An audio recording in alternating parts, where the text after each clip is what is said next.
अस्सलाम वालेकुम। दुरूद शरीफ पढ़ लो।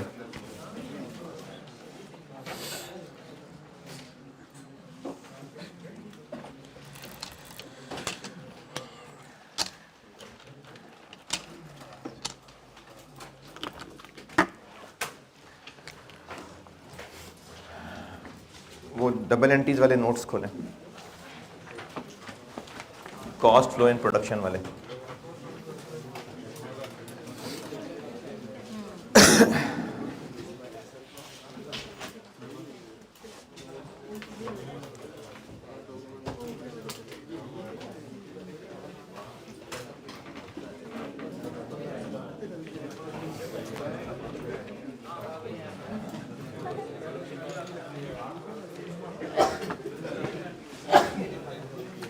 इसका एक रीकैप,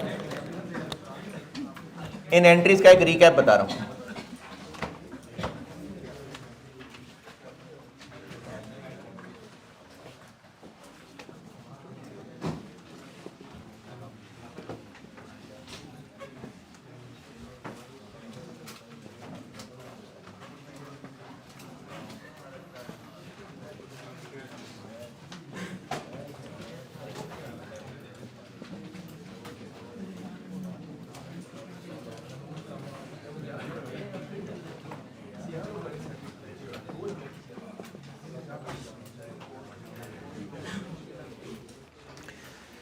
ये जो कॉस्ट फ्लो एंड प्रोडक्शन के एंट्रीज बताई थी ना, उसका एक रीकैप सुन लें ताकि फिर मैं इसको आगे इस्तेमाल करूं।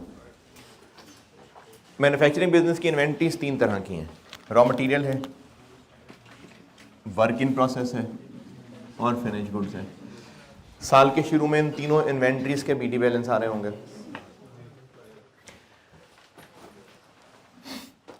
साल के दौरान मटेरियल ख़रीदा जाएगा। जब मटेरियल ख़रीदेंगे तो मैंने बनाया टी अकाउंट है, लेकिन ये अगर मटेरियल स्टोर है तो उसमें मटेरियल नहीं इन होना है और यहाँ से आगे प्रोसेस को इशू होना है। तो जब मटेरियल ख़रीदा जाएगा तो मटेरियल इन्वेंट्री डेबिट हो जाएगी और कैश या क्रेडिटर्स क्रेडिट हो जाएंगे। देखिए पहली एंट्री किधर,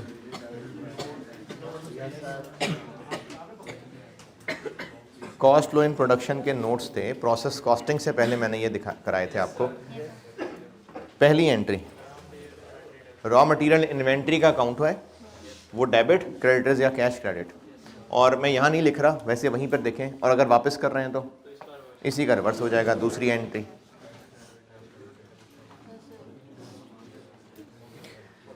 पहली दूसरी एंट्री, ये जो मटेरियल यहाँ स्टोर में पड़ा है वो डायरेक्ट वाला मटेरियल भी है और इनडायरेक्ट वाला भी है, दोनों ही स्टोर में है। जब मटेरियल यहाँ से स्टोर से इशू होगा तो इशू होके कहाँ जाएगा, प्रोसेस, प्रोडक्शन प्रोसेस को।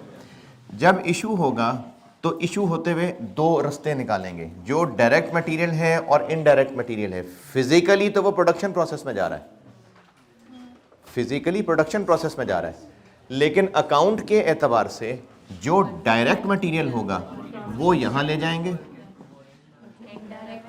और जो इनडायरेक्ट होगा उसको, अच्छा वो indirect material physically production process में ही जा रहा है, लेकिन अकाउंट उसके लिए एफओएच कंट्रोल इस्तेमाल होता है, तो वो यहां से यहां डेबिट चला जाएगा।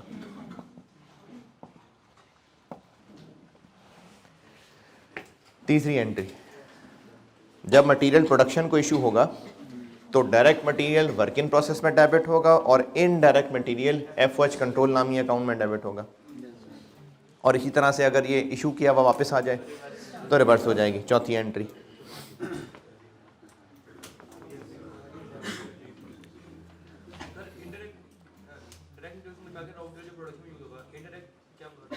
अरे ख़त्म हो गई अब तो कॉस्टिंग यार। डायरेक्ट मटेरियल वो होता है जो प्रोडक्ट का फिजिकल हिस्सा है, जो प्रोडक्ट का हिस्सा बन जाएगा। जैसे ये मार्कर है तो इसमें जो प्लास्टिक है, जो अंदर वो इंक के लिए वो फोम लगा हुआ है, वो इसका हिस्सा है। ये जैकेट है, लेदर, जिप, बटन्स, ये इस प्रोडक्ट का हिस्सा हैं, ये डायरेक्ट मटेरियल है। लेकिन जो इस प्रोडक्ट का हिस्सा नहीं है, क्या हुआ है? अच्छा, तो मैं भूल गया मैं क्या बात कर रहा था। हाँ, जो प्रोडक्ट का हिस्सा, प्रोडक्ट जो मटेरियल बन रहा है वो डायरेक्ट मटेरियल है, क्योंकि अगर प्रोडक्ट का हिस्सा बन रहा है तो पता है ना कि कितना कितना लगना है। जिसने भी ये जैकेट बनानी है उसको पता है कि कितने गज चमड़ा लगना है, उसको पता है कितनी जिप लगनी है, उसको पता है कितने बटन लगने हैं। तो वो जब तादाद पता है तो उनकी कॉस्ट भी पता है। तो डायरेक्ट मटेरियल वो होता है जो प्रोडक्ट का हिस्सा बन रहा है, और चूंकि प्रोडक्ट का हिस्सा बन रहा है इसलिए पता है कि एक यूनिट ऑफ प्रोडक्ट बनाने के लिए कितने रुपए का मटेरियल लगेगा, ये डायरेक्ट मटेरियल है। बाकी इस प्रोडक्ट की प्रोडक्शन के लिए सपोर्ट में जितनी भी और फिजिकल चीज़ें लग रही हैं, कोई ख़ास पॉलिश है जिससे मशीन में डाल के इन प्रोडक्ट को धोया जाना है, एक ख़ास स्प्रे है जो सारे प्रोडक्ट लाइन में लगाकर उन पर स्प्रे किया जाना है। अब ये भी सारी फिजिकल चीज़ें हैं, लेकिन ये प्रोडक्ट का हिस्सा नहीं बन रही हैं, ये इनडायरेक्ट मटीरियल है जी। क्या क्या है?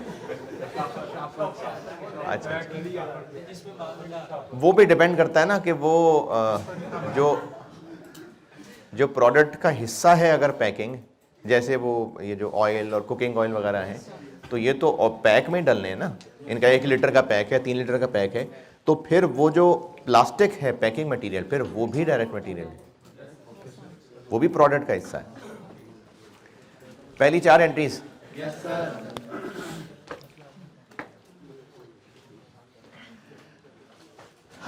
और अगर मटेरियल के स्टोर में जो पड़ा हुआ ज़ाया हो रहा है, वो ज़ाया होना अगर एक नॉर्मल चीज़ है, स्टोर में पड़ी चीज़ें ज़ाया होती हैं, ख़राब होती हैं, तो वो एफएच को चार्ज होता है, और अगर एबनॉर्मल था तो पीएनएल को चार्ज होता है।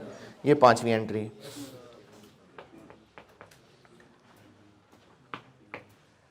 जब मटेरियल वैल्यूएशन, इन्वेंट्री वैल्यूएशन कराई थी बहुत शुरू में, तब भी आपको मैंने तकरीबन कुछ इसी तरह की एंट्रीज बताई थी, थोड़ी बहुत टूटी फूटी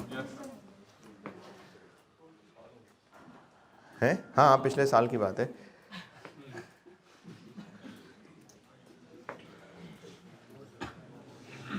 लेबर से रिलेटेड चैप्टर पढ़ा था एक, उसमें भी एंट्रीज पड़ी थी। उनमें एक एंट्री थी कि वेजेस को रिकॉर्ड करना। वेजेस कंट्रोल डेबिट था, कैश नहीं था, वेजेस कंट्रोल डेबिट, और उनमें से फिर आगे पेएबल बनाए थे।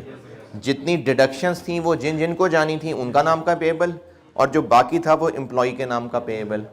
तो वेजेस कंट्रोल डेबिट, और अगर ये तो है फैक्ट्री के लोग, फैक्ट्री के, और जो एडमिन सेलिंग के लोग हैं फिर उनका नाम भी अलग डेबिट आ रहा होता है, और जो इनके अगेंस्ट पेएबल्स बनने हैं फिर वो पेएबल क्रेडिट हो रहे होते हैं। Entry number 6।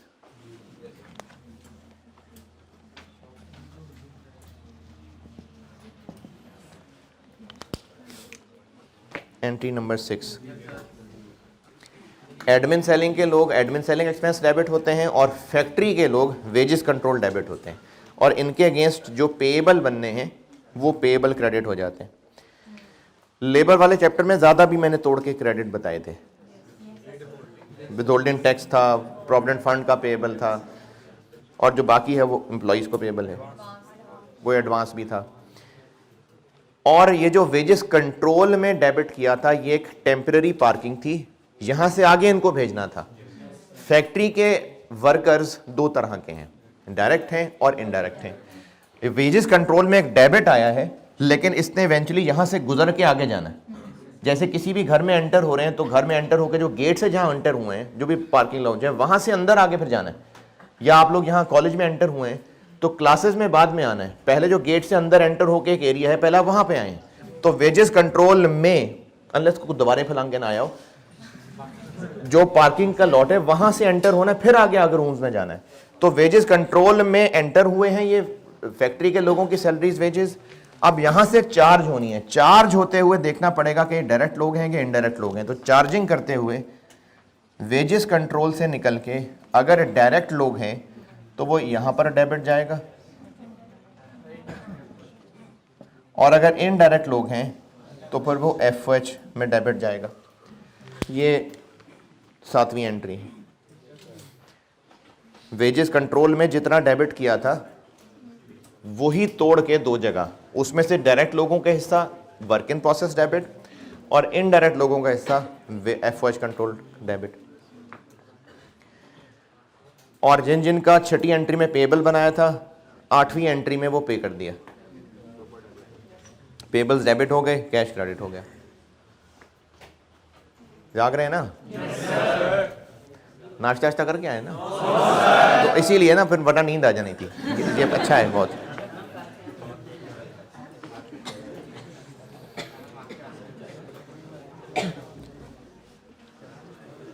और कहाँ तक हो गया? 8 तक। एफओएच कंट्रोल अकाउंट में जो एफओएच है वो इकट्ठे हो रहे हैं, इनडायरेक्ट मटेरियल, इनडायरेक्ट लेबर। इसके अलावा indirect material, indirect labour FOH की एक एग्जांपल है।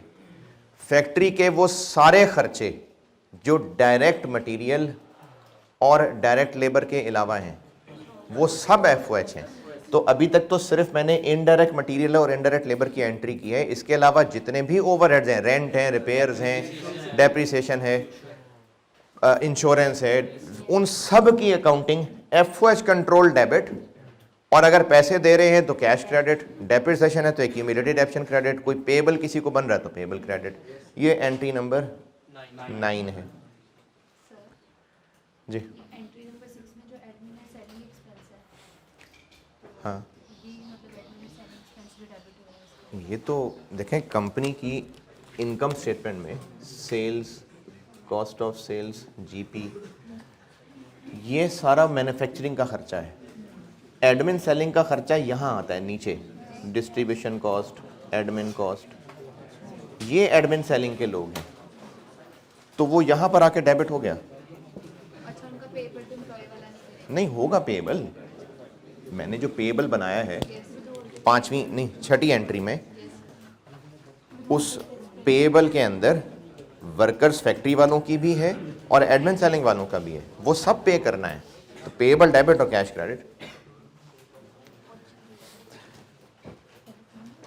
एंट्री नंबर 9 तक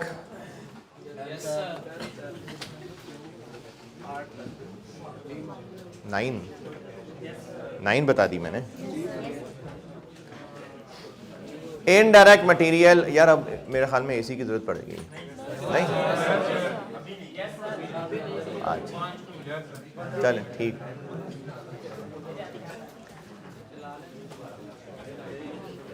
एंट्री नंबर 9,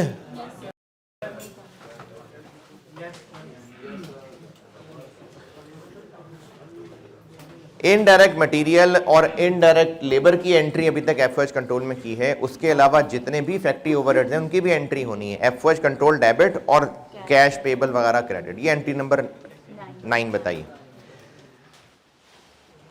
मटेरियल के अकाउंट में मटेरियल खरीदा, इन हुआ, उसके बाद इशू हुआ, तो जो डायरेक्ट था वो तो वर्क इन प्रोसेस में आ गया। लेबर में फैक्ट्री के लोगों की सैलरीज, वेजेस रिकॉर्ड हुई और यहां से आगे चार्ज हुई, तो डायरेक्ट लोगों की वेजेस भी यहां आ गई। वर्क इन प्रोसेस की डेबिट साइड पे इस वक्त क्या क्या आ चुका? डायरेक्ट मटेरियल और डायरेक्ट लेबर। जबकि वर्क इन प्रोसेस के अकाउंट में एफओएच भी आते हैं। वो सारे एफओएच फिलहाल यहां इंतजार कर रहे हैं।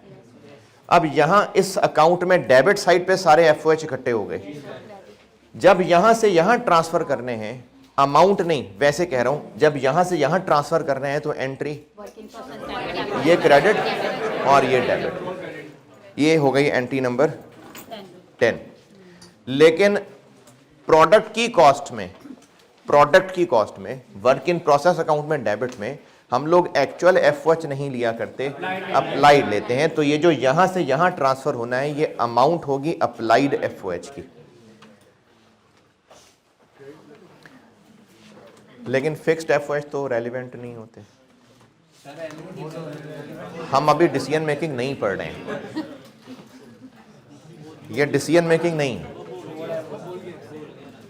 तो एंट्री नंबर 10, एफओएच से यहां ट्रांसफर करने हैं work in process debit, FOH control credit. अब ऐसा करने से वर्क इन प्रोसेस की डेबिट साइड पे डायरेक्ट मटेरियल भी आ गया, डायरेक्ट लेबर भी आ गई, एफओएच भी। तो वर्क इन प्रोसेस में यानी प्रोसेस कॉस्ट में मटेरियल, लेबर, एफओएच तीनों चीजें आ गई। और जब ये चीजें कंप्लीट हो जाएंगी तो ये इनकी total cost work in process से निकल के फिनिश गुड्स में चली जाएगी। तो जो कॉस्ट ऑफ गुड्स मैन्युफैक्चर्ड होगी, यानी कॉस्ट ऑफ कंप्लीटेड यूनिट्स, जो प्रोसेस कॉस्टिंग में यहाँ पर हम लोग ट्रांसफर आउट लिखा करते थे, वो यहाँ से यहाँ शिफ्ट होगा। Finish goods debit, work in process credit. ये है एंट्री नंबर 12। एंट्री नंबर 12, 11 नहीं बताई, एंट्री नंबर 12। और जब ये फिनिश गुड्स बिक जाएंगी तो सेल्स की एंट्री भी होगी और कॉस्ट ऑफ सेल्स की भी एंट्री होगी। तो यही फिनिश गुड्स यहां से निकल के कॉस्ट ऑफ सेल्स बन जाएंगी।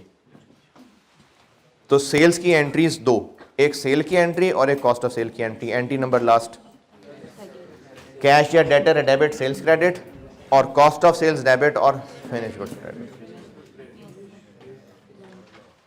हाँ जी। और इसके अलावा कुछ मैंने इन्वेंट्री वैल्यूएशन में, वो बिल्कुल शुरू का आप नोट्स देखेंगे ना, तो उसमें फिनिश गुड्स के लॉस की भी एंट्री बताई थी। और ये फिनिश गुड्स में बताया था कि फिनिश गुड्स के स्टोर का लॉस बाय डिफॉल्ट एबनॉर्मल होता है। तो अगर यहाँ से फिनिश गुड्स के स्टोर की कुछ चीज़ें ज़ाया भी हो रही हैं तो P&L डेबिट और फिनिश गुड्स इन्वेंट्री क्रेडिट। जो मैंने यहाँ नहीं लिखा वो वहाँ इन्वेंट्री वैल्यूएशन में, क्योंकि ये तो आपको एक पूरा साइकिल बताना था।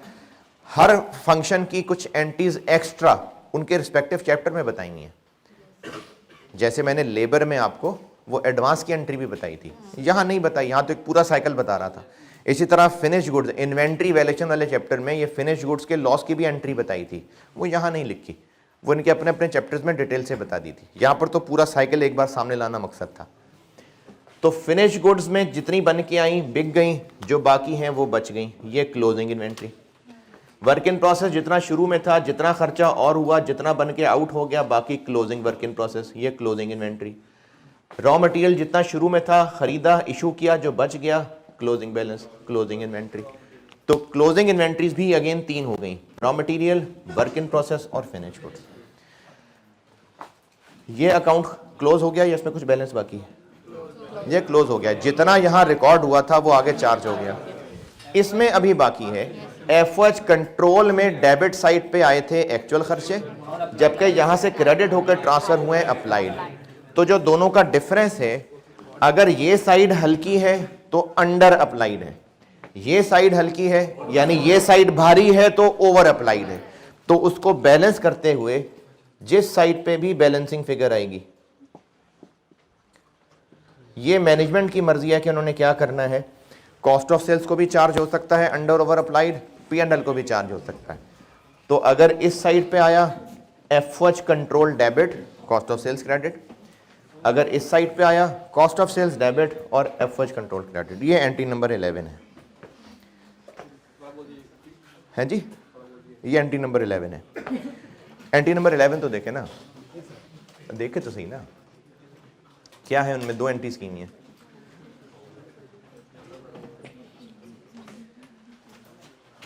अंडर अप्लाइड की क्या की है? कॉस्ट ऑफ सेल्स डेबिट और, तो अंडर अप्लाइड वो है कि अगर अप्लाइड वाली साइड हल्की है तो जो बैलेंसिंग फिगर है वो अंडर अप्लाइड है, तो एंट्री हो जाएगी कॉस्ट ऑफ सेल्स डेबिट और एफएच कंट्रोल क्रेडिट। और अगर ये साइड भारी है तो ओवर अप्लाइड है, बैलेंसिंग फिगर यहां आ रही होगी, एफएच कंट्रोल डेबिट और cost of sales credit.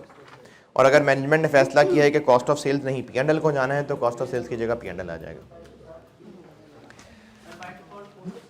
Ji ji, cost of cell को जांच कर दें।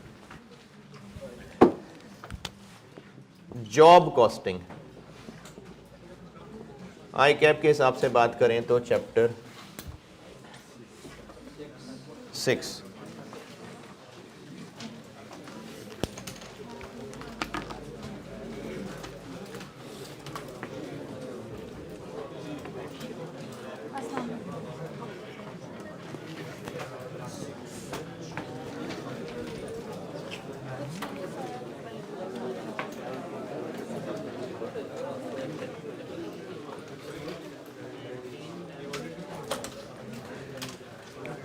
जॉब कॉस्टिंग यही है, ये जो यहां पड़ा।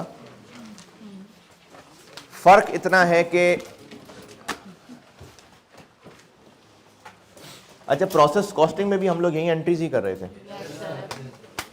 प्रोसेस कॉस्टिंग फॉलो हो रही थी उस बिजनेस के लिए जहां पर नॉर्मली एक ही प्रोडक्ट प्रोसेस से गुजर के बन रहा था और बस वही बनता चला जा रहा था, सेम प्रोसेस रिपीट होता जा रहा था।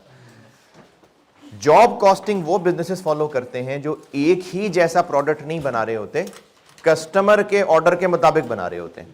जैसे एक बिजनेस है जो स्टैंडर्ड साइज, स्टैंडर्ड डिजाइन की ऑफिस चेयर्स बनाता है, ऑफिस फर्नीचर बनाता है, तो उनका तो वो एक ही पैटर्न है प्रोडक्ट का, वो रिपीटेशन बेसिस पे बनाते होंगे तो वो शायद प्रोसेस कॉस्टिंग फॉलो करते होंगे।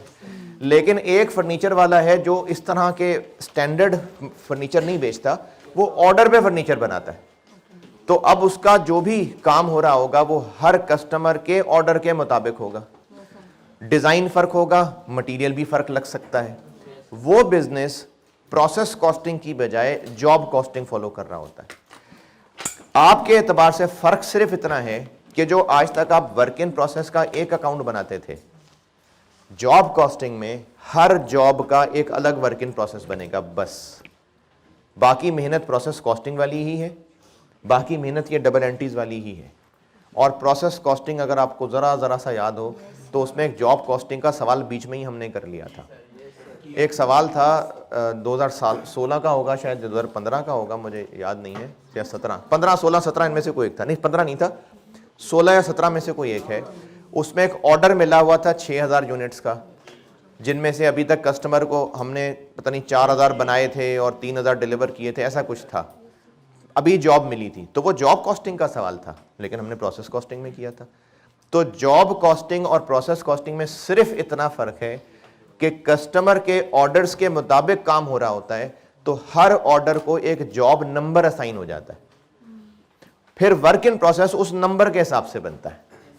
बाकी जो प्रोसेस कॉस्टिंग में सीखा वही है, और ये जो डबल एंट्रीज बताई वही है। जॉब कॉस्टिंग खत्म। चलें करते हैं ना, सवाल कर लेते हैं, सवाल कर लेते हैं।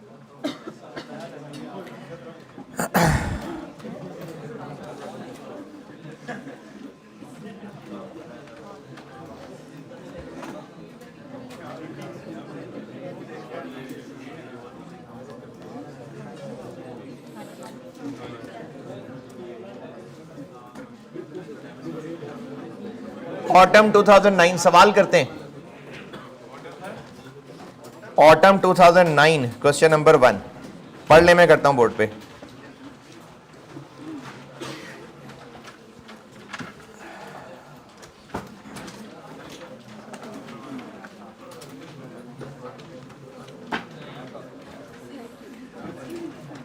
ऑटम 2009 क्वेश्चन नंबर 1 पढ़ ले, मैं करता हूं। अच्छा, ये जो मैंने अभी ज़बानी बात बोली है ये आपको याद नहीं रहेगी, आप ये बात लिखें। क्या लिखना है कि जॉब कॉस्टिंग का सवाल प्रोसेस कॉस्टिंग ही है असल में, या अगर उतनी गहराई में नहीं एग्जामिनर ने लेके जाना होगा तो ये डबल एंट्रीज वाला ही सवाल होगा। सिर्फ फर्क इतना पड़ेगा कि हर जॉब के नाम से उसका एक work in process separate open होगा बस। बाकी सारी मेहनत प्रोसेस कॉस्टिंग वाली, या ये जो कॉस्ट एंड प्रोडक्शन पढ़ाया ये वाली। जॉब कॉस्टिंग के सवाल में मेहनत प्रोसेस कॉस्टिंग वाली होगी, या ये जो कॉस्ट फ्लो इन प्रोडक्शन पढ़ाया है ये वाली होगी। फ़र्क सिर्फ इतना है कि work in process her job के नाम के साथ अलहदा अलहदा बन रहा होगा।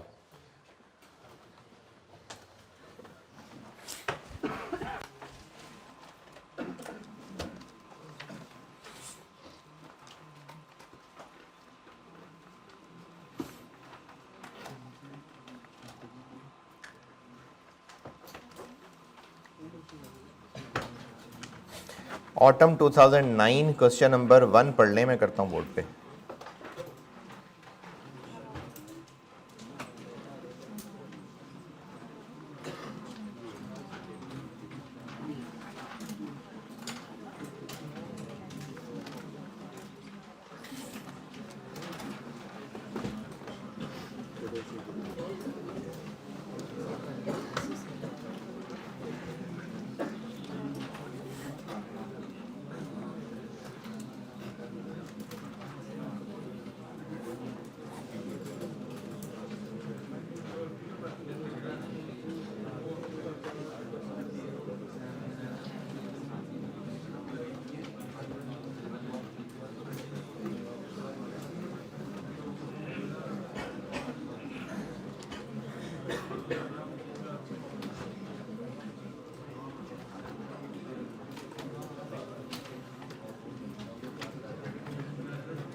जो लोग अभी तक सवाल तक नहीं पहुंच सके, ऑटम 2009 क्वेश्चन नंबर 1।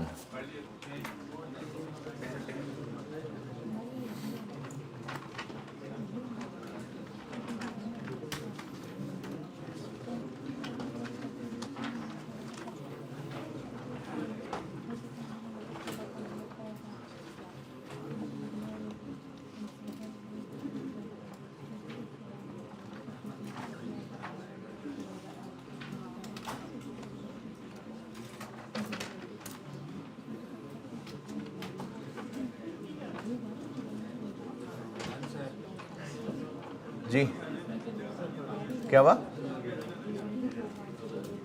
देख लो यार, किधर ये जो अगला बेंच है?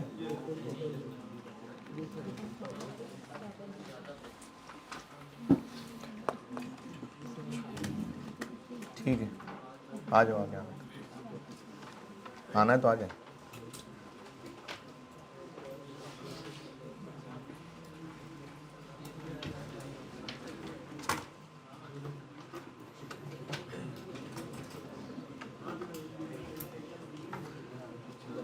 चल ठीक,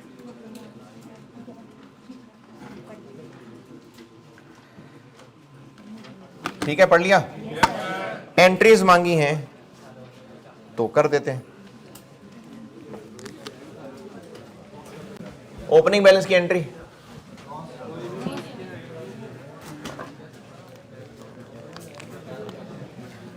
क्वेश्चन 1 ऑटम 9। डेट्स नहीं बताई हो तो डेट्स नहीं लिखते एंट्रीज में, बताई हो तो फिर डेट्स भी लिखनी चाहिए। अगर डेट्स नहीं है तो तरतीब का कोई मसला नहीं है, आप बस सवाल में जो कुछ है उसकी एंट्रीज पूरी कर दें, तरतीब का कोई इशू नहीं है।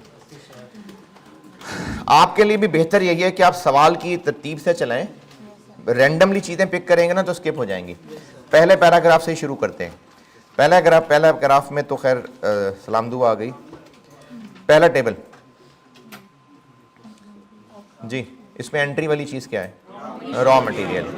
तो रॉ मटेरियल इशू किया है, ये तो नहीं लिखा कि डायरेक्ट है, तो मटेरियल बाय डिफॉल्ट डायरेक्ट होता है। अब इन चारों जॉब्स की एंट्रीज हो जाएंगी। मटेरियल इशू हो रहा है, क्या एंट्री हो जाएगी? Work in process. चार अलग अलग बनेंगे,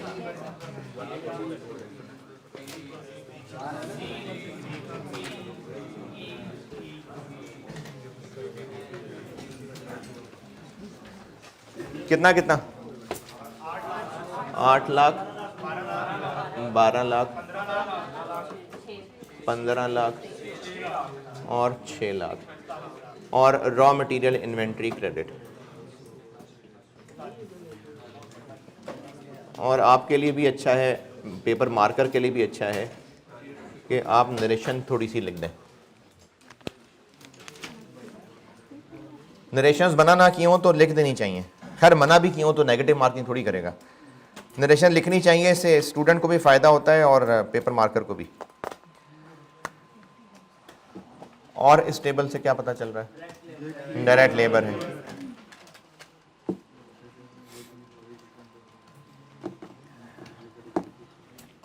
तो वर्क इन प्रोसेस डेबिट और wages control credit. Process A, work in process B, work in process C, work in process D और वेजेस कंट्रोल क्रेडिट। कितने से? 20,000 से कर दूं? ये आर्स हैं, इनको आगे रेट से मल्टीप्लाई करना है। 4 लाख, 5 40, 2 40, 270।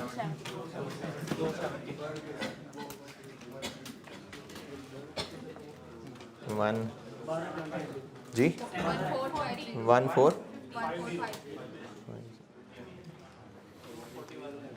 किधर जी? अरे हाँ, ये ये हमने डायरेक्ट लेबर चार्ज कर दी।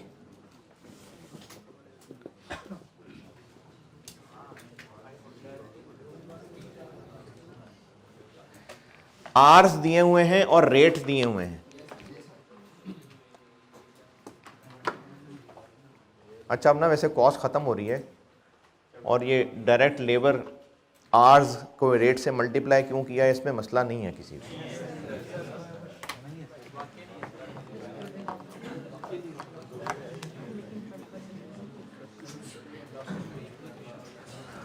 हाँ जी, आगे पॉइंट नंबर 1, FOH अप्लाई करने हैं तो क्या entry? Work in process debit और FOH control credit. Work in process A, work in process B, work in process C, work in process D, FOH control credit. और ये कितने से?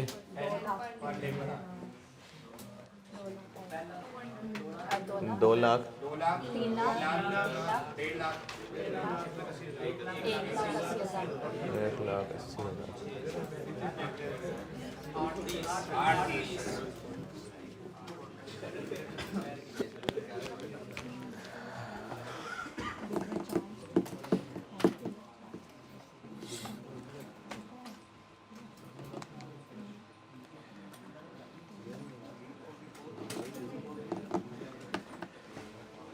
जी क्या हुआ? वेजेस की रिकॉर्डिंग का हमें वो नहीं बताया ना कि पेबल कितना है और उसमें से टैक्स कितना कटना है, वो नहीं बताया। नहीं बताया तो रिकॉर्डिंग वाली एंट्री नहीं की, इन्फॉर्मेशन नहीं। वो एंट्री नंबर 7 देखें, 6 देखें।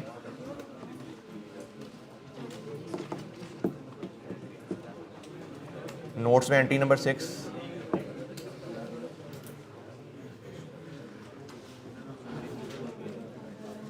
अच्छा, इसमें आपको को टैक्स कटने का, प्रोविडेंट फंड कटने का चूंकि नहीं बताया, इसलिए मैंने वेजेस रिकॉर्ड करने वाली एंट्री नहीं की, जिसमें हम वेजेस कंट्रोल डेबिट और पेबल टू एम्प्लॉयज और WHT पेबल, वो मैंने इसलिए नहीं की क्योंकि कुछ बताया नहीं। पॉइंट 1 हो गया। पॉइंट 2, पॉइंट 2 कुछ नहीं करेंगे, एंट्री करें। अरे भाई इसकी एंट्री करेंगे। FOH कंट्रोल डेबिट और कैश क्रेडिट 9 लाख। कुछ भी नहीं किया, बताएं FOH कितने हुए।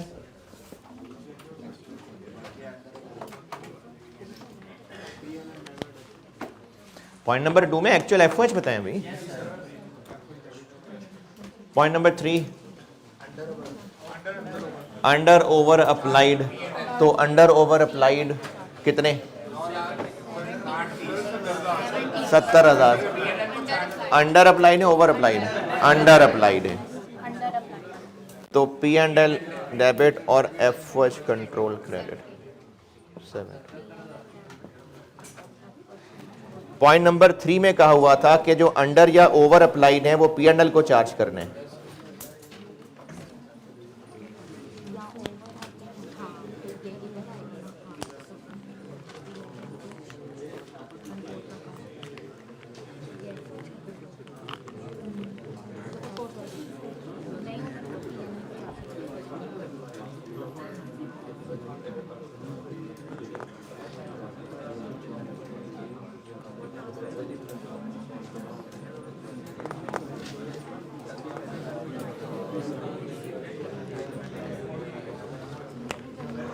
हाँ जी, यहां तक कोई मुश्किल परेशानी? जी AC चला दे, मुंह चला दे। हाँ भी AC चला दे यार।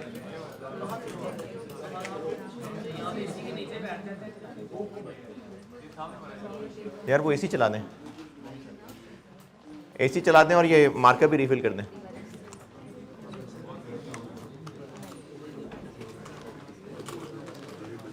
मार्कर करने रिफिल।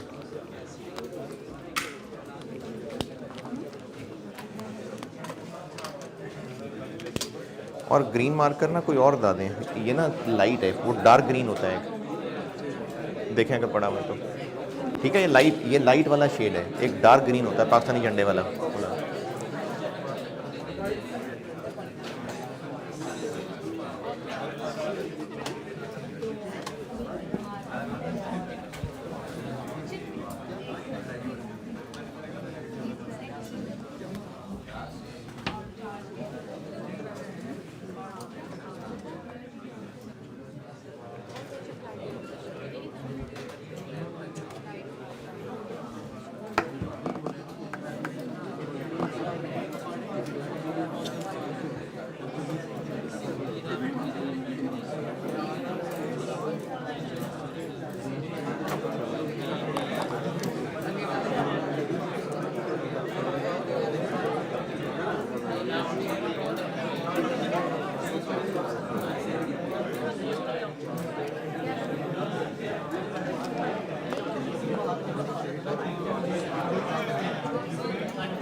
नहीं मार्कर ढूंढ रहा हूँ।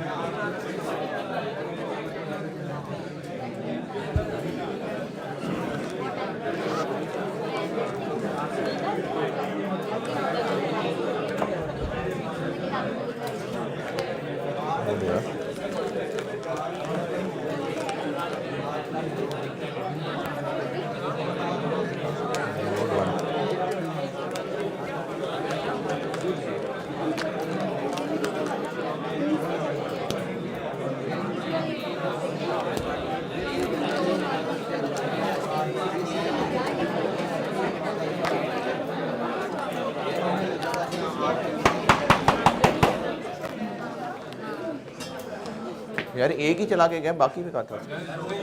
ये चल गया यार, ये पता नहीं कहाँ से। इधर से देख रहे ना यार, अभी कोर्स रहता है, करंट ही ना लग जाए। आपको तो सीए भी रहता है खैर।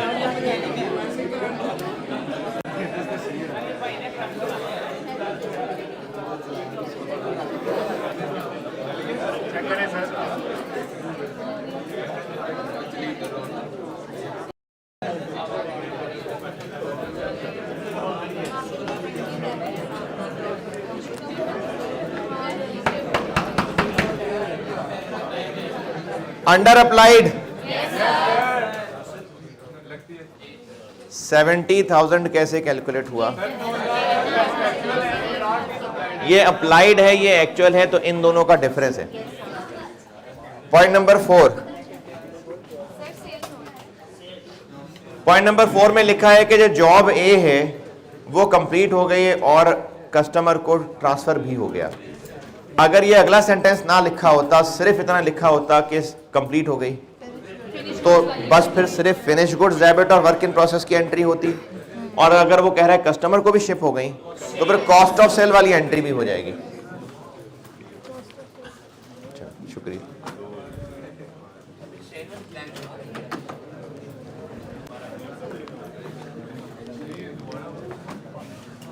जी जी जी, दोबारा। जॉब ए कंप्लीट हो गई, फिनिश गुड्स डेबिट और work in process a credit.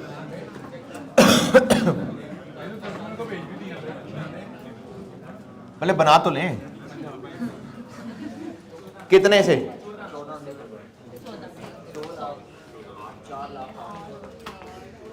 अगर डबल एंट्री से सही कर सकते हो तो ठीक है, बेहतर है कि आप ना टी अकाउंट बना दिया करें। वर्क इन प्रोसेस ए, क्या बीडी बैलेंस है इसका? कितना? फिर मजीद हमने मटेरियल यहां डेबिट किया 8, फिर यहां लेबर डेबिट की 4 लाख, और फिर यहां एफएच 2 लाख, तो ये बन जाएगा 28 लाख। तो ये 28 लाख से होगी एंट्री। एंट्रीज तो सिर्फ वो किए हैं जो फॉर द मंथ हुआ है, बाकी तो उसका बीडी भी था।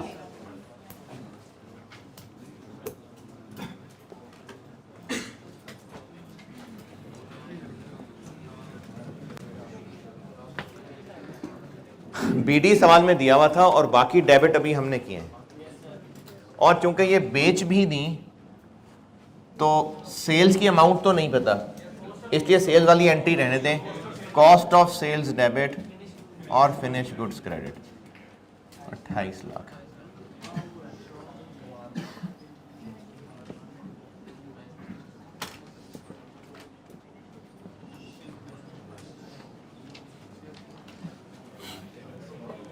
अगर सेल की अमाउंट बताई होती तो सेल्स की एंट्री भी कर देते।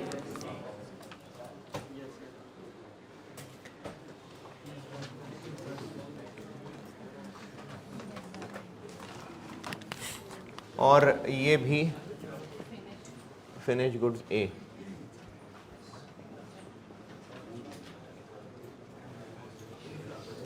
फिनिश गुड्स ए।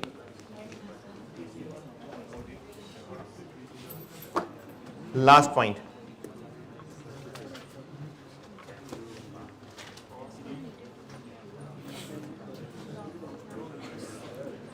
हाँ जी, जॉब बी भी कंप्लीट हुई है तो जॉब बी का भी अकाउंट बनाते हैं।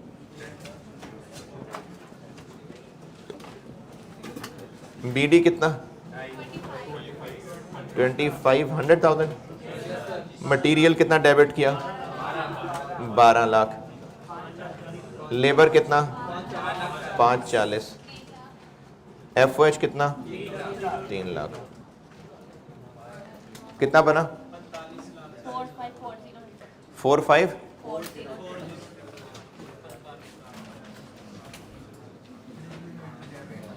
Work in process B credit 4.4540। लेकिन हुआ ये कि इनमें से जो 90% हैं वो तो कस्टमर्स तक पहुंचा दी, कस्टमर नहीं, वो फिनिश गुड्स तक पहुंचा दी, और जो बाकी 10% हैं उनमें जो 90% हैं वो फिनिश गुड्स हो गई, और जो 10% हैं उनको फिर आला तालीम के लिए सी में भेज दी। तो वर्क इन प्रोसेस बी से तो सारी निकलेंगे, 90% जाएगा फिनिश गुड्स बी में और 10% जाएगा वर्क इन प्रोसेस सी में। 454000 408600।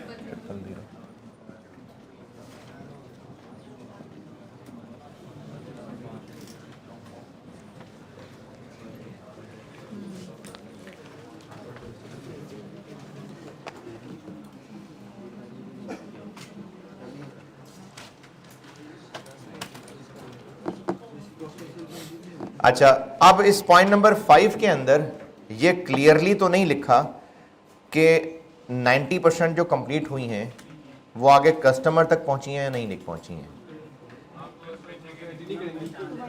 लेकिन जिस तरह लिखा है ना कि इतने रिजेक्ट हो गई ड्यूरिंग इंस्पेक्शन, तो वो इंस्पेक्शन कर ही इसलिए रहे होंगे कि कस्टमर को देने लगे हैं, तो उसने कहा नहीं ये तो ठीक नहीं है, तो इसलिए ये मतलब लिया जा सकता है इसका कि ये बाकी 90% बन के आगे ये भी बिक गई हैं, तो इसलिए ये भी कॉस्ट ऑफ सेल को ट्रांसफर हो जाएंगे।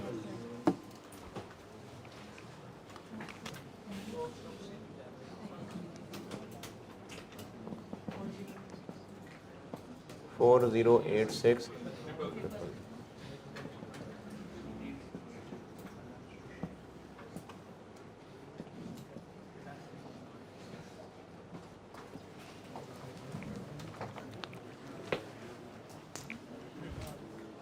बस ये था जी 14 नंबर का सवाल।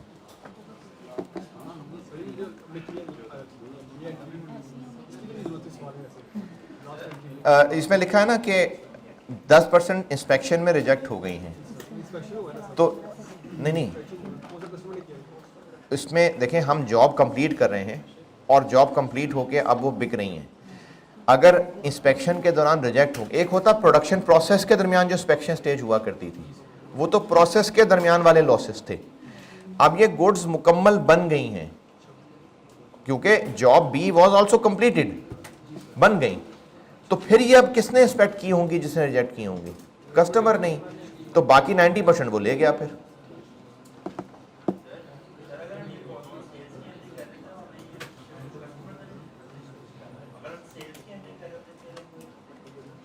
तो ए में वर्क इन प्रोसेस ए में क्यों की, फिर बी में, ए में ये क्यों की? फिर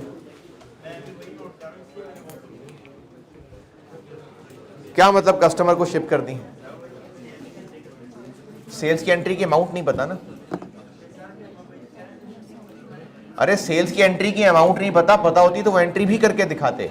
असल में तो हो ही रही होगी, गुड्स कस्टमर को बेच दी, भेज दी, goods were ship to customer, तो बेच दी ना, तो सेल की एंट्री भी होगी, अमाउंट नहीं पता इसलिए नहीं की। एंट्री करनी है तो कर लें, अमाउंट खाली छोड़ दें, ये भी ठीक है कि सेल्स की एंट्री कर लें, अमाउंट खाली छोड़ दें। वालेकुम अस्सलाम।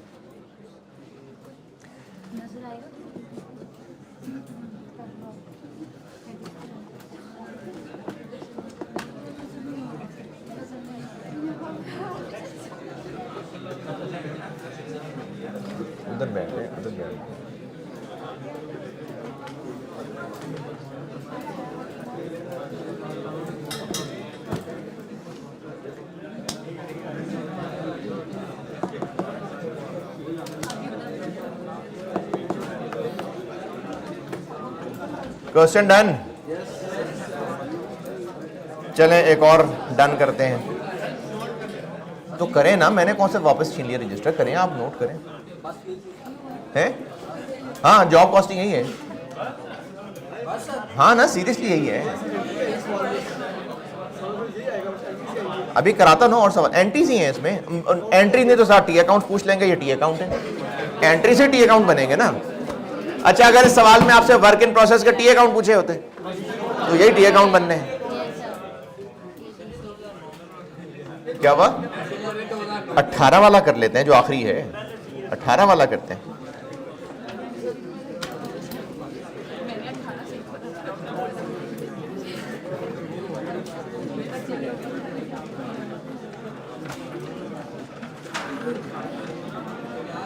स्प्रिंग 18 पे आ जाए।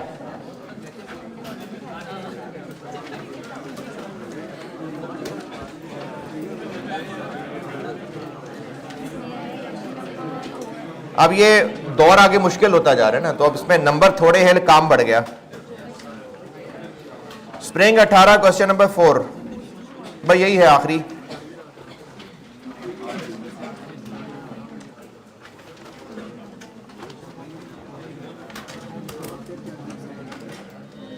स्प्रिंग 18 क्वेश्चन नंबर 4 पढ़ लें, करता हूं मैं।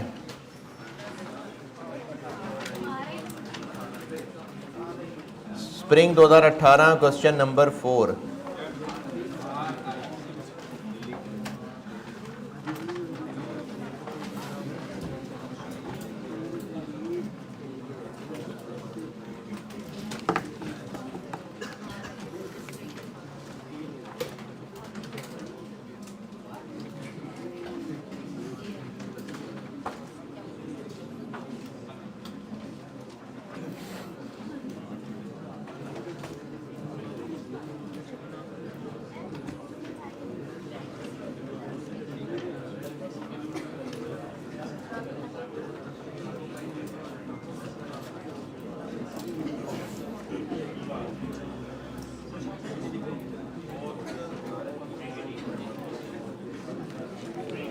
क्वेश्चन नंबर 4,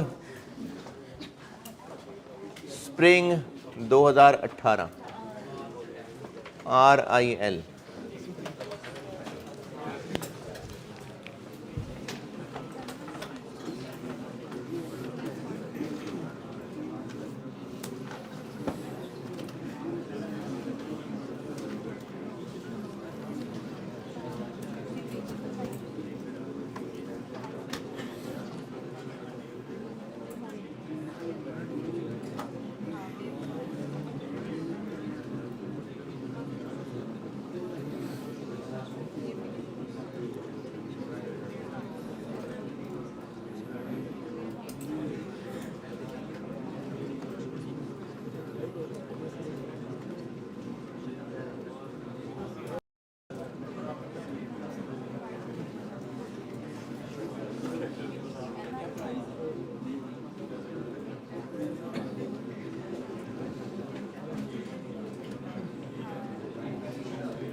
हाँ जी, पढ़ लिया तो मैं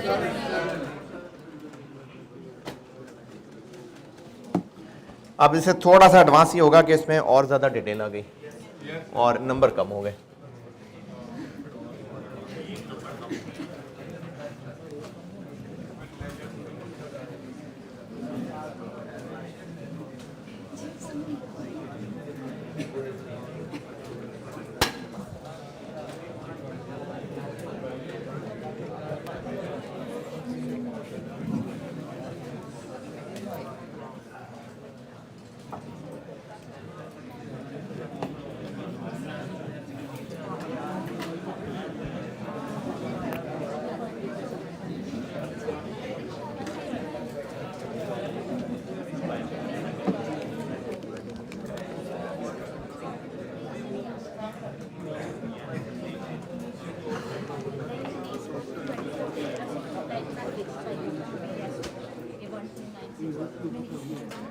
ठीक है, करूं?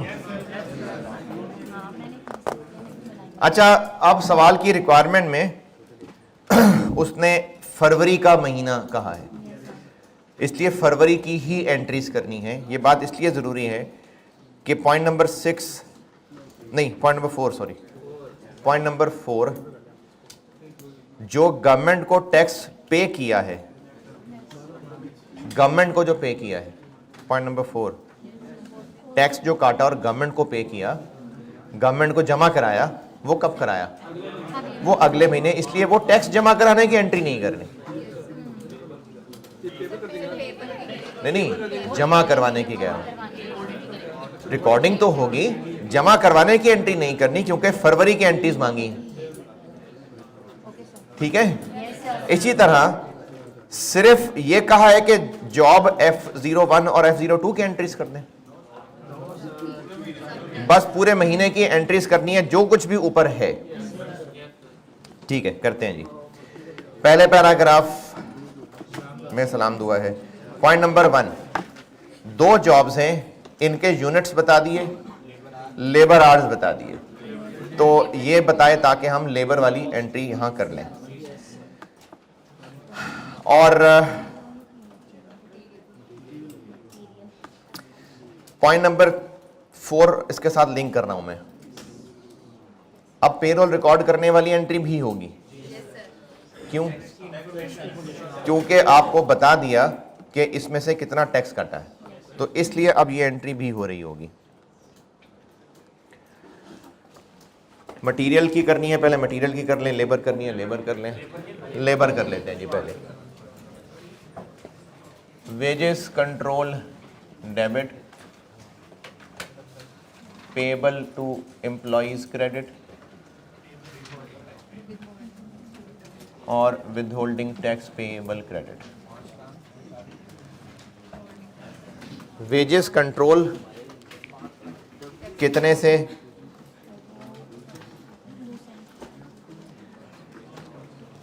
इसलिए इस एंट्री को हम पहले खाली छोड़ते हैं। क्या जी? मैंने भी चार्जिंग की एंट्री नहीं की ना? नहीं, इसको भी मैंने अमाउंट छोड़ दी, पहले इसको चार्ज करते हैं, क्योंकि आपको टोटल अमाउंट तो कैलकुलेशन से पता चलेगी ना, तो मैं आपको पहले चार्जिंग की एंट्री करके दे रहा हूँ। देखिए, वेजेस पहले रिकॉर्ड करना, फिर चार्ज करना, तो अमाउंट तो चार्जिंग कैलकुलेट करेंगे तो निकाल सकेंगे, इसलिए इसकी मैंने अमाउंट नहीं लिखी अभी, इसकी पता है ये लिख ली। बाकी पहले कैलकुलेशन करेंगे तो फिर पता चलेगा ये कितनी है। कैलकुलेशन के लिए आपको ऊपर टेबल से पता चल रहा है, work in process F01 27,500 into 360 और 21,600 इंटू 400।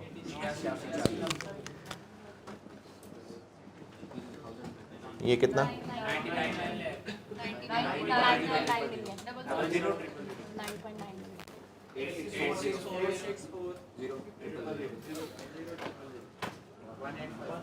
ये हो गई वेजेस कंट्रोल को चार्ज करने की एंट्री 18,540,000। ये हो गई चार्ज करने की।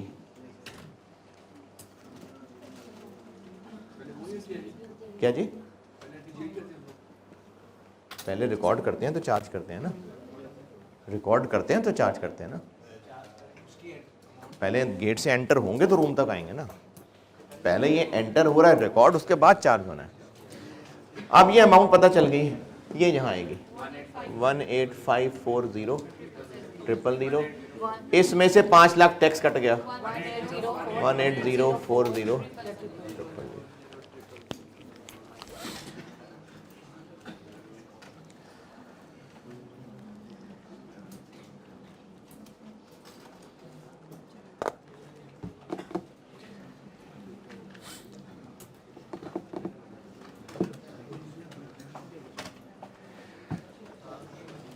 और चूंकि 0.4 अभी साथ उठाया ही हुआ है तो वेजेस वर पेड,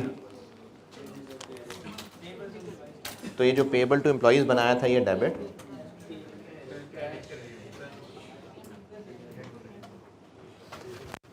$18040 और कैश क्रेडिट। बैंक कर लें यार, ये लें बैंक, डेट पढ़ें।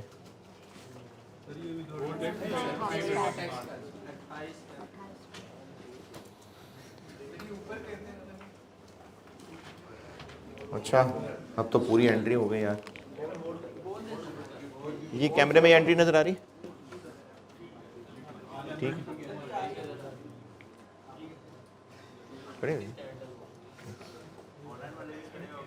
नहीं नहीं नजर आ रहा है कैमरे में।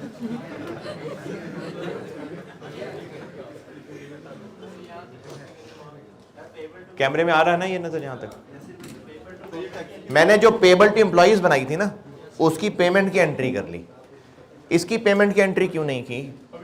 क्योंकि पॉइंट नंबर 4 में लिखा हुआ है कि ये अगले महीने पे होगा। जी कितना था बताएं? इतना ही क्यों होगा? टैक्स उतना ही क्यों होता है? पिछले महीने उन वर्कर्स ने कितने घंटे काम किया था पता नहीं, कितने वर्कर्स थे, कितने घंटे काम किया था नहीं पता। ये जो पेबल बनाया था एम्प्लॉइज को ये पे कर दिया क्योंकि पॉइंट 4 में लिखा हुआ है वेजेस वर पेड ऑन 28 फरवरी, लेकिन जो गवर्नमेंट के टैक्स का पेबल बनाया था वो पे इसलिए नहीं किया क्योंकि वो फॉलोइंग मंथ में पे होगा और फरवरी की एंट्रीज मांगी है सिर्फ। ये मैंने पॉइंट नंबर 1 और पॉइंट नंबर 4 की एंट्रीज की हैं जी। कहां पर? हाँ हाँ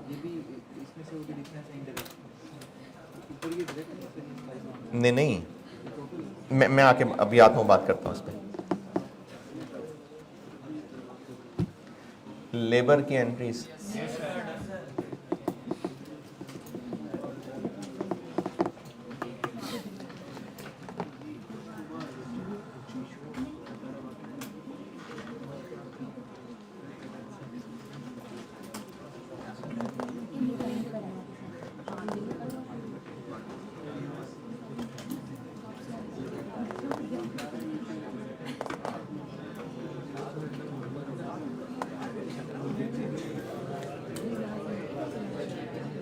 को तबीयत में भारीपन हो रहा है तो पूछ लें है? यार इतना ही होती है आपकी क्लास में भी ऐसे ही होता है?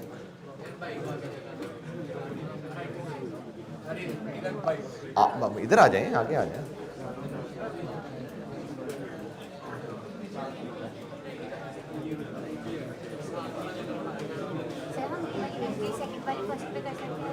कर दें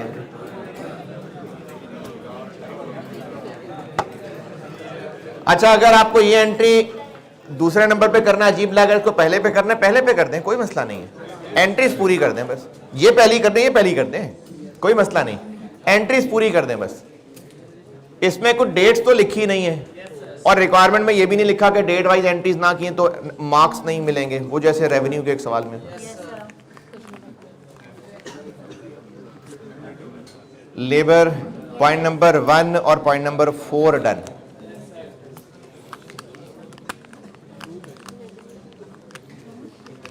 ठीक है, पॉइंट नंबर 2 और पॉइंट नंबर 3 पॉइंट नंबर 3 अगर ना लिखा होता तो हम सिर्फ पॉइंट नंबर 2 मटेरियल इशू करने की एंट्री करते। अगर पॉइंट नंबर 3 ना बताया होता और पॉइंट नंबर 2 में होती बात सिर्फ, तो हम सिंपली मटेरियल इशुएंस वाली एंट्री कर देते जो पिछले सवाल में की थी। लेकिन पॉइंट नंबर 3 में जो मटेरियल चाहिए इसका ओपनिंग क्लोजिंग इसलिए बताया है ताकि परचेजेस भी निकालें और परचेजेस वाली एंट्री भी करें, क्योंकि पॉइंट नंबर 2 से क्या पता चलेगा कितना मटेरियल इशू हुआ, लेकिन पॉइंट 3 से ये पता चलेगा कि ओपनिंग क्लोजिंग है तो परचेज कितना करना पड़ा। तो इसलिए पॉइंट नंबर 3 बताया है ताकि परचेज की एंट्री भी हो। और अगर आपने इशू की एंट्री पहले करनी है, इशू की कर लें, कोई मसला नहीं। नहीं, पहले इशू कर लेते, कर लें परचेज पहले। किसी को बुरा तो नहीं लग रहा परचेज पहले कर रहे हैं?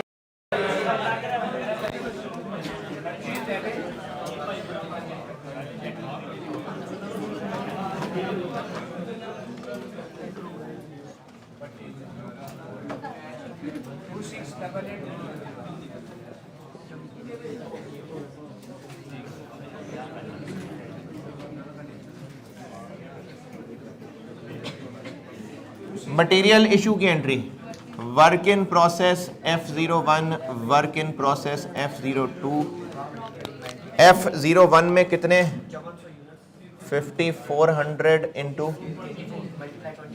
24 किलो इंटू 30 रुपए का एक, 3600 यूनिट्स बनेंगे। 24 किलो एक में लगेगा और 30 रुपए। पॉइंट नंबर 1 से पता चल रहा है कि कितने यूनिट्स बनने हैं और पॉइंट नंबर 2 में लिखा हुआ है कि ईच यूनिट के लिए 24 किलो लगना है और 1 किलो 30 रुपए का है। 3888 000 259 2000 और ये रॉ मटेरियल इन्वेंट्री हो जाएगी क्रेडिट 6480 000। ये मटेरियल इशू की एंट्री होगी। ये मैंने मटेरियल इशू की एंट्री की है, मटेरियल इशू की अमाउंट कैलकुलेट की है पॉइंट नंबर 1 और 2 से।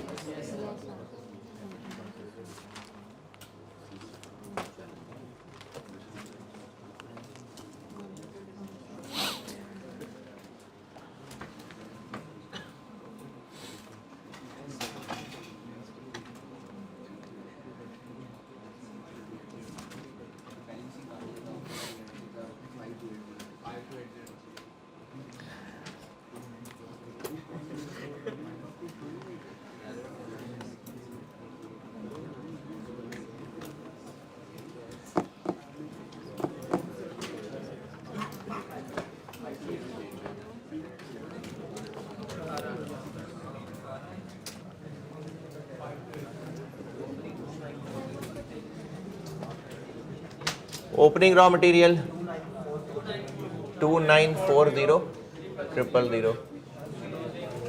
इशुएंस 12 लाख 6480 और क्लोजिंग रॉ मटेरियल 1740। यहां से परचेजेस निकलेंगे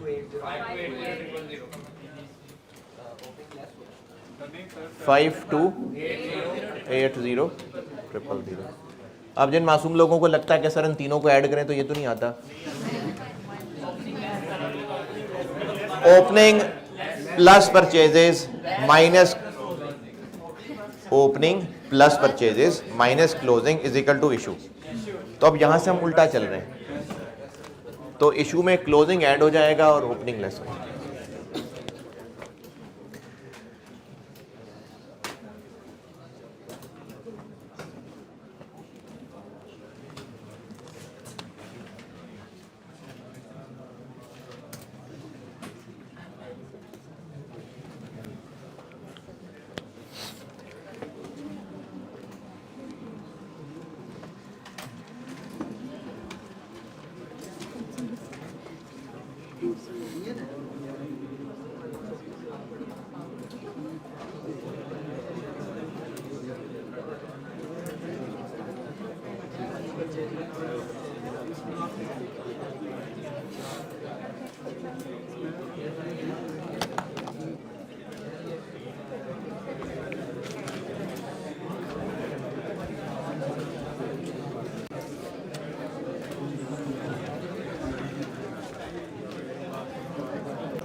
हाँ हाँ मुझे याद है।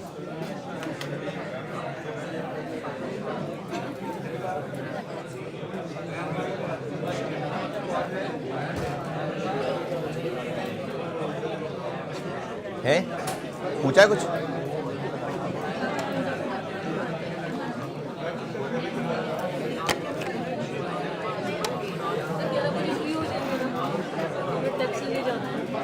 कहाँ जाना है? तो चले जाना वो नहीं तो बाकी यूट्यूब पे सुन लेना, अगर ना फ्री हुआ तो, अगर ना भी ख़त्म हुआ तो चले जाना।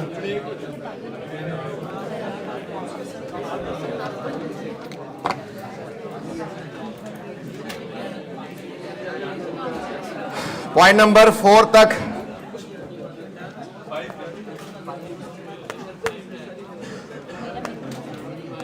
पॉइंट नंबर 4 तक done.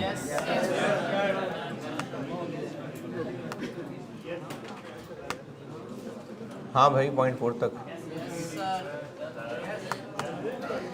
Point number 5, job F01 हो गई कंप्लीट,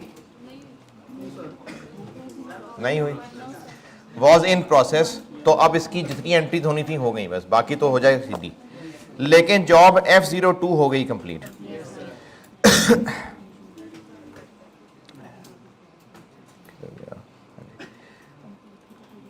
और फिनिश गुड्स स्टोर में भेज दी, लेकिन जब कस्टमर को बेचने लगे तो उनमें से 500 यूनिट्स हो गए ख़राब, जिनकी NRV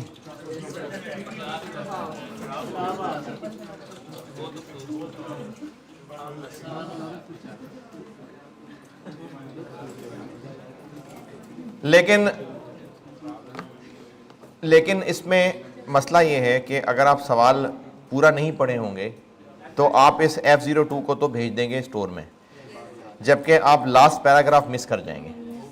तो पहले पूरा सवाल ध्यान से पढ़ा होना बड़ा ज़रूरी है। तो इस पर हमने मटेरियल लगा दिया, लेबर लगा दिया, FOH भी लगानी है, वो है लास्ट पैराग्राफ में। FOH अप्लाई होती है 120 रुपए पर लेबर आवर। इन 1 लाख का क्या करना है बताता हूँ। पहले इन जॉब्स पे हम अप्लाइड FOH लगा लेते हैं, 120 रुपए पर लेबर आवर, तो इन दोनों पे FOH की एंट्री कर लेते हैं। Work in process F01, work in process F02 और FOH कंट्रोल क्रेडिट, ये हमने FOH कर दिया अप्लाई। कितने आर्स हैं? 27,500 इंटू 120, 21,600 इंटू 120, 33000000, 2592 000, 5892 000।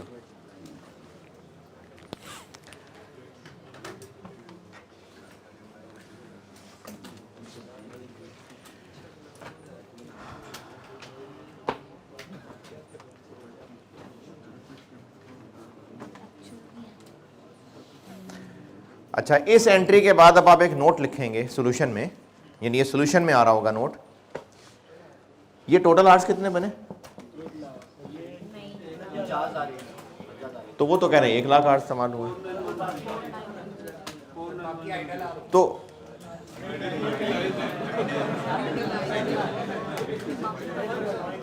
हाँ जी, 1 लाख आवर्स कहाँ है कि यूज हुए हैं? लेबर आवर्स यूज हुए हैं। तो ये वाहिद दो, ये 2 जॉब्स ही नहीं है इनकी जिंदगी में, ये तो वैसे 2 जॉब्स का जिक्र था। Following data pertains to 2 of the jobs, 2 of the jobs.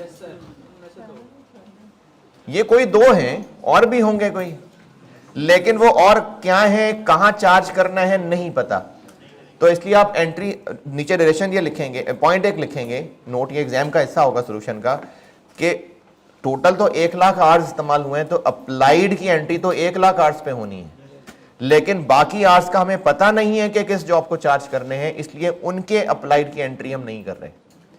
ये जुमला इसलिए जरूरी है, मैं आगे आपको एक्चुअल और अंडर ओवर अप्लाइड में आगे रीजन बताता हूं इसकी। ये नोट दोबारा सुने, ये एंट्री हमने किसकी की है? एफएच अप्लाई करने की ना, लेकिन एफएच अप्लाई करने की एंट्री हमने पूरे 1 लाख आवर्स की तो नहीं की, हमें पता ही सिर्फ ये 2 थे। लेकिन लास्ट पैराग्राफ में कहा है कि 1 लाख आवर्स हुआ है काम। अब वो 1 लाख आवर्स कहाँ काम हुआ है, और भी कोई जॉब्स होंगी, अगर उन जॉब्स का पता होता तो हम उनमें भी फलानी जॉब डेबिट और एफओएच कंट्रोल क्रेडिट कर देते, लेकिन हमें पता नहीं कि वो कौन सी जॉब्स हैं, इसलिए उन बाकी आवर्स के हिसाब से अप्लाइड की एंट्री हम नहीं कर रहे हैं। देखें पिछले सवाल में ना आपको आवर्स बताए ही बस वो थे जो उन जॉब्स के थे, तो एंट्री ही उनकी की थी, लेकिन यहां पर तो 1 लाख बताए हैं, 1 लाख। जब बताए हैं 1 लाख तो फिर उनकी हमें एंट्री भी करनी थी, लेकिन हम कर ही नहीं सकते एंट्री, हमें पता ही नहीं कहां से एंट्री करें, तो इसलिए ये नोट लिखेंगे। कहां चार्ज करना है, वो कौन सा वर्क इन प्रोसेस डेबिट करना है, नहीं पता ना कौन सी जॉब है।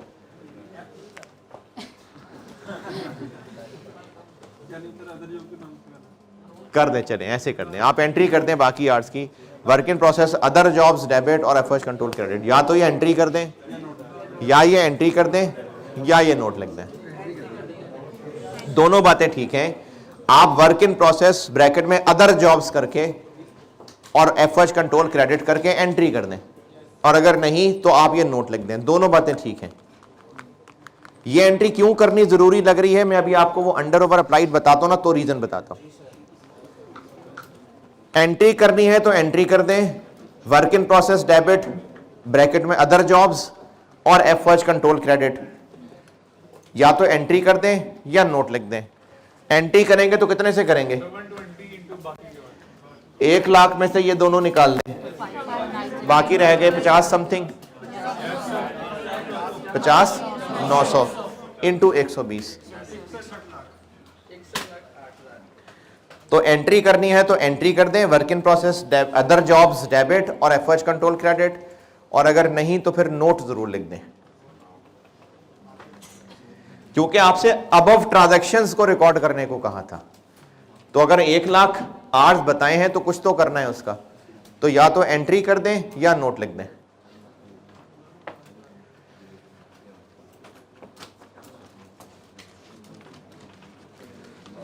हाँ जी, डन।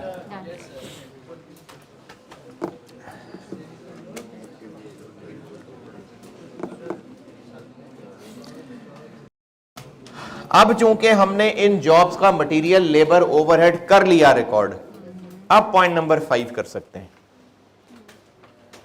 क्योंकि अगर आप इनसे पहले पॉइंट नंबर 5 की एंट्री करते तो जॉब F02 गलत कर देते, एफओएच की एंट्री होगी तो उसकी जॉब कंप्लीट होगी। पॉइंट नंबर 5 को करने के लिए मैं वर्क इन प्रोसेस F02 का अकाउंट बना लेता हूं, और इसमें चूंकि बीडी नहीं है तो आप अकाउंट की बजाय सिर्फ चीजें प्लस भी कर सकते हैं। बीडी था ना पिछले सवाल में, तो उसमें मैंने फिर अकाउंट बना के बीडी लिखा था, और उसमें भी अगर आपने अकाउंट नहीं बनाना तो भी कोई बात नहीं है, BD plus material plus labour plus FOH. पिछले सवाल में बीडी वैसे ऐड कर दें, अकाउंट बनाना है अकाउंट बना लें, अकाउंट के बगैर करना है अकाउंट के बगैर कर दें। वर्क इन प्रोसेस F02 में आपने क्या क्या डेबिट किया है, मटेरियल डेबिट किया, लेबर और एफओएच। मटेरियल कितना डेबिट किया, 2592 2 है ना, लेबर कितने की 8640, और एफओएच कितना किया 2592 1382।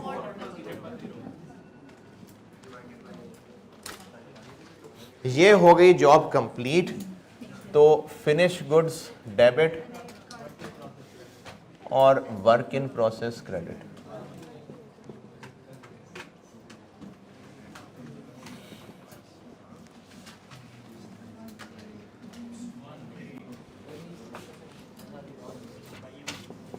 पहले फिनिश गुड्स में तो भेज लेना, 13824 000 13824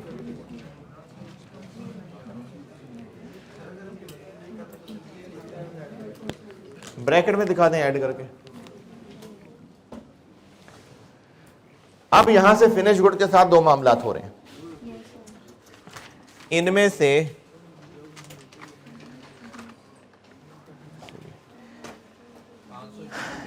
से जो 500 यूनिट्स हैं वो डैमेज हो रहे हैं, और जो बाकी हैं वो किधर जा रहे हैं, वो कस्टमर को बेच रहे हैं। चूंकि सेल प्राइस नहीं बताई तो इसलिए बस कॉस्ट ऑफ सेल वाली एंट्री। Cost of sales debit. अच्छा, मैं कंपाउंड एंट्री कर रहा हूं, अगर कंपाउंड एंट्री ना समझ आई तो मैं तोड़ दूंगा।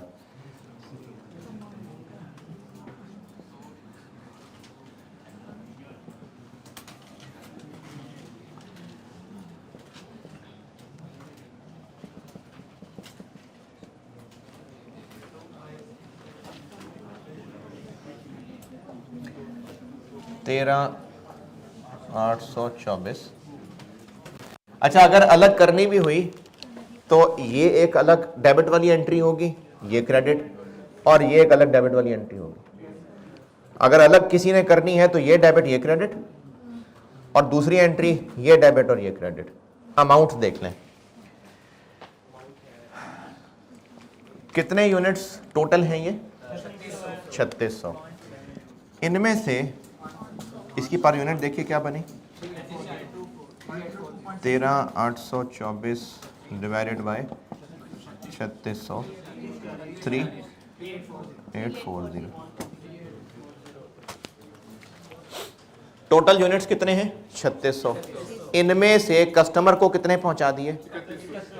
तो 3100 इंटू 3840, ये cost of sales debit, 11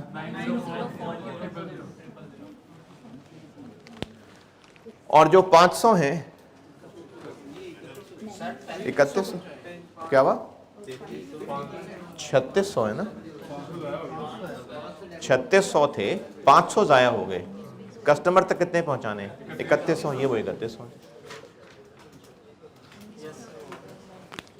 job F02 में 3600 यूनिट्स है ना, तो उनमें से 500 जाया हो रहे हैं, तो बाकी कस्टमर तक तो सही सलामत पहुंचा ही रहे हैं 3100। नहीं, वो जो डैमेज वाले हैं उनकी बात हो रही है 50%।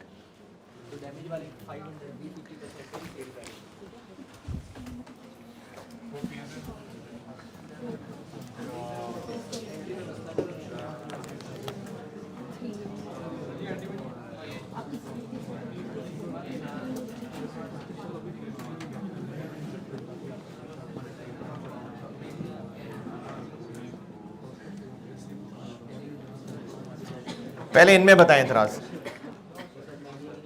नहीं, 3100 जो कस्टमर तक पहुंचा दिए उनमें से कोई 50% वाली बात हो रही है? नहीं, ये एंट्री ठीक है, जो कस्टमर तक सही सलामत पहुंचा दिए ये मैंने उनकी एंट्री की है। अब जो बाकी रह गए फिनिश गुड्स F02 कितने? 500 यूनिट्स इंटू 3840,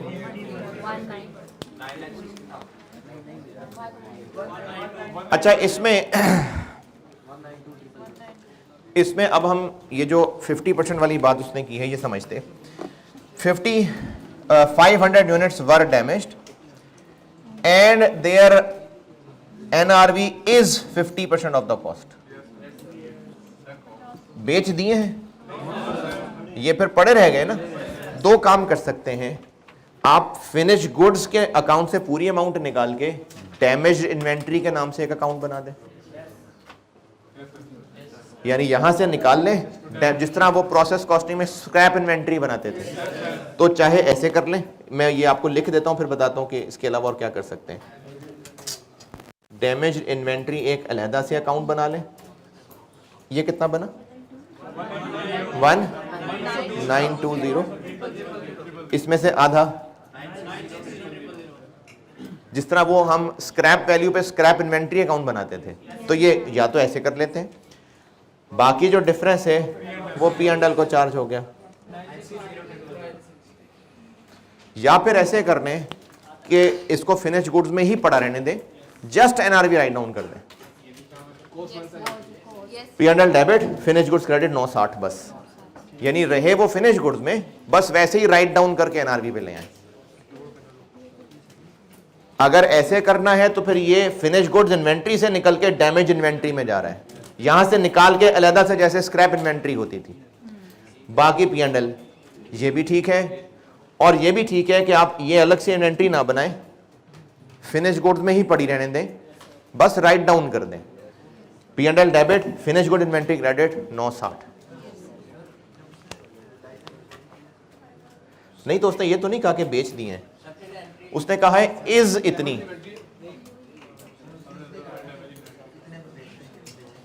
बेचेंगे ना तो बेचा तो नहीं ना, हम तो फरवरी के एंट्रीज कर रहे हैं। जी जी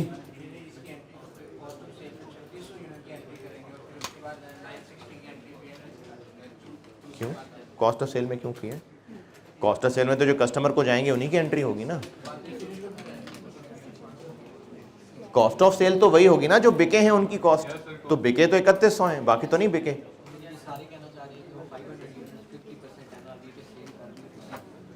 लेकिन ये भी एक नॉर्मल काम नहीं है।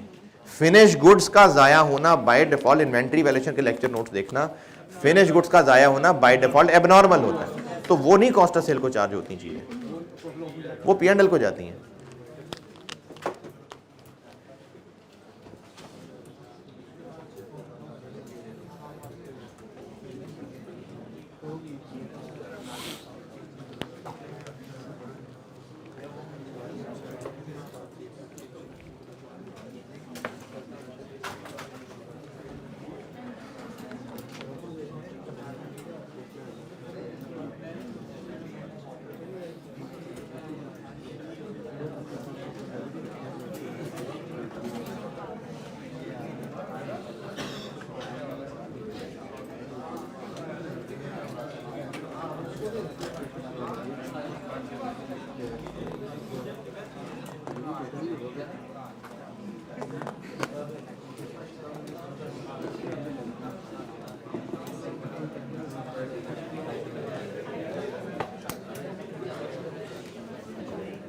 हाँ जी 500 यूनिट्स वाली entry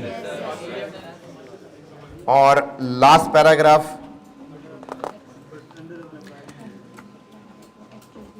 last sentence, actual factory overheads बताए हैं तो एंट्री कर देते हैं इसकी।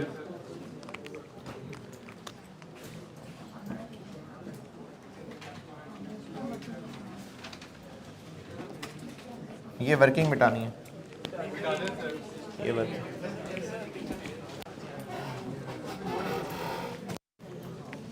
या फिर उधर से एंट्रीज मिटा दूं।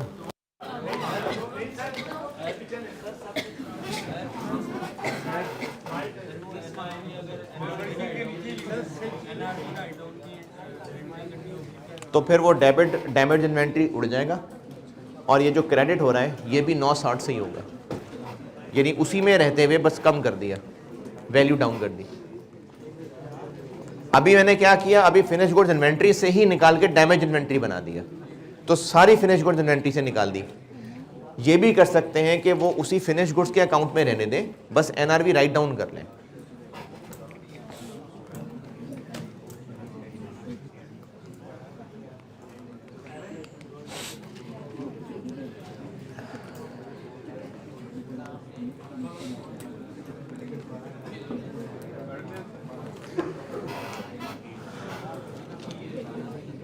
हाँ जी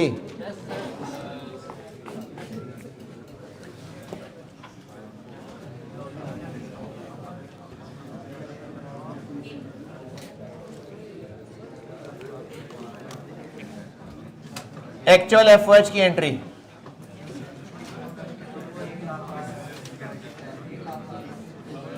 एक्चुअल कह रहा हूं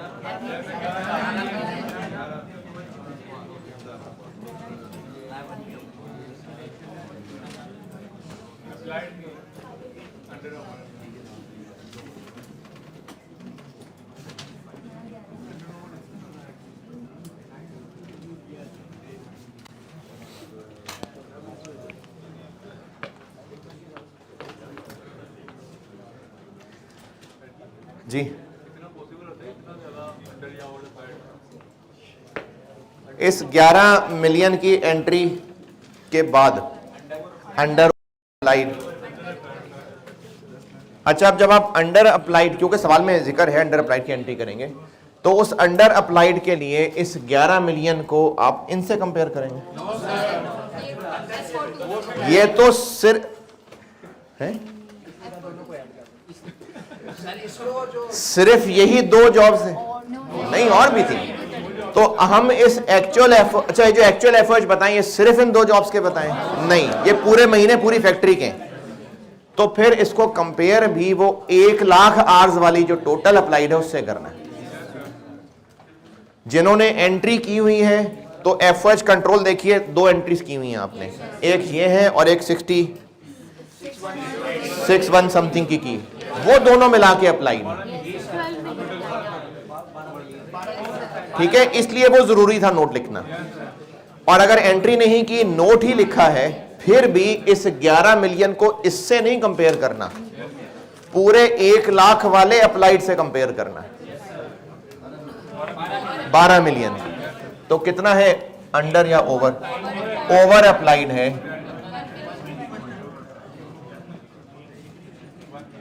कहां चार्ज करना है, क्या लिखा हुआ है? 1 लाख नहीं, 1 मिलियन।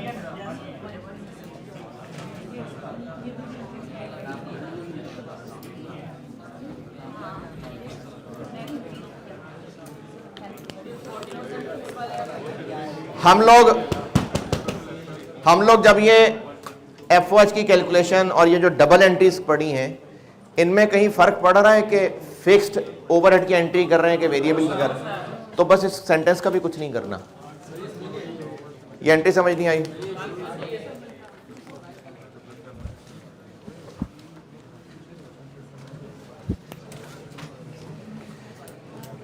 जिनको ये 1 मिलियन समझ नहीं आया इधर देखें।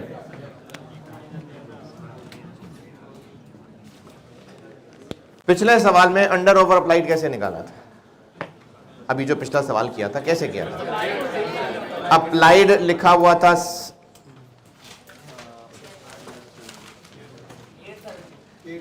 830, एक्चुअल लिखा था हमने 9 लाख, तो दोनों के डिफरेंस था ना, क्योंकि वो सवाल का डेटा ही बस उतना था।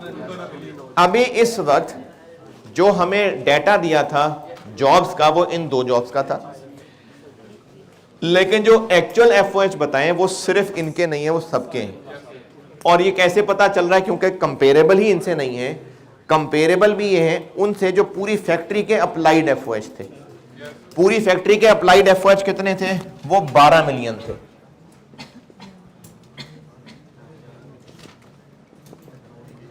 एक लाख घंटे इंटू 120 रुपए और एक्चुअल 11 है,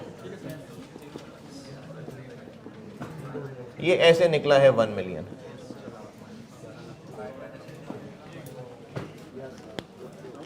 तो अगर आपने वो जो मैं अदर जॉब्स की एंट्री कह रहा था, अगर वो एंट्री की थी तो आप उन एंट्री से भी देख सकते हैं। एक एफओएच ये कंट्रोल क्रेडिट किया था और एक एफओएच कंट्रोल एक और क्रेडिट किया था, उन दोनों को मिलाएंगे तो वो 12 मिलियन बनेगा, जबकि एक्चुअल इतना है, तो ओवर अप्लाइड।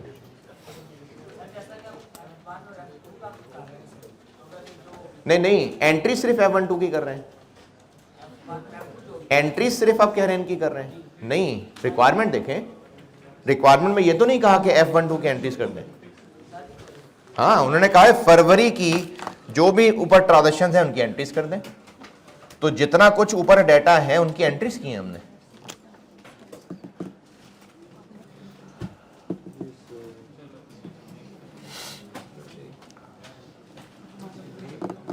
है पहली तो क्लास है यार, ब्रेक क्या करनी है आपने? क्योंकि ब्रेक की तो फिर आपने वापस आने में देर लगानी है।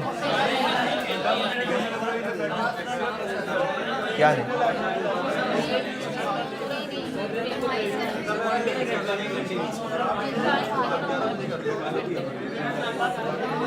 अच्छा, आप ऐसा करें कि पहले ऑटम 14 पे आए, जिस तरह जाना चला जाए। ब्रेक आई हो सकती है किसी को, जाएं आप ऑटम 14 पे आए। Autumn 14 question number 6। Question 6 autumn 14।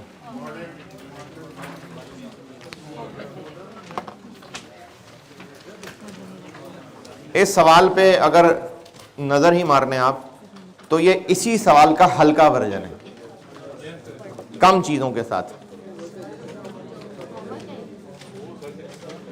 ये हस्बे तौफीक है, अगर आप करना चाहें तो कभी। ये इसी का हल्का वर्जन है, इसमें कम है चीजें उससे, है जी।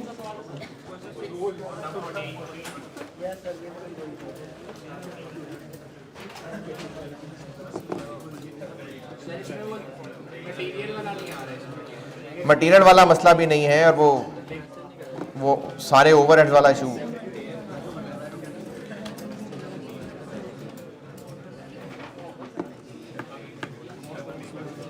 पहुंचे सवाल पे? अच्छा, अब ऐसा करें कि जिन्होंने ब्रेक करनी है, मैं आपको 20 मिनट दे रहा हूं, मैं 11:05 पे पढ़ाना शुरू कर दूंगा।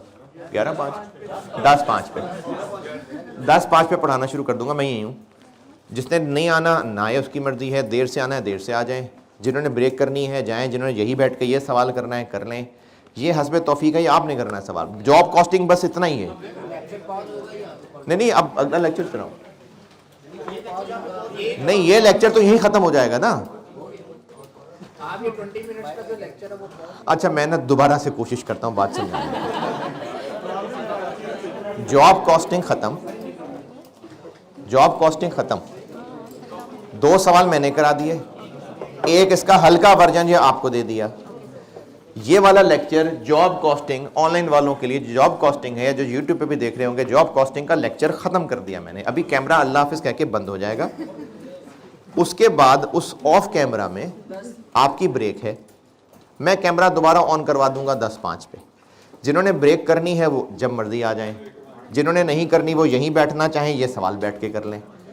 फिर जब कैमरा ऑन होगा तो मैं कॉस्ट फ्लो इन प्रोडक्शन पढ़ाऊंगा। ये जॉब कॉस्टिंग खत्म हो गया। इसमें ये 3 ही सवाल थे, 2 हमने कर लिए, एक मैंने आपको कह दिया। ठीक है, चलें ठीक है जी, अल्लाह हाफिज।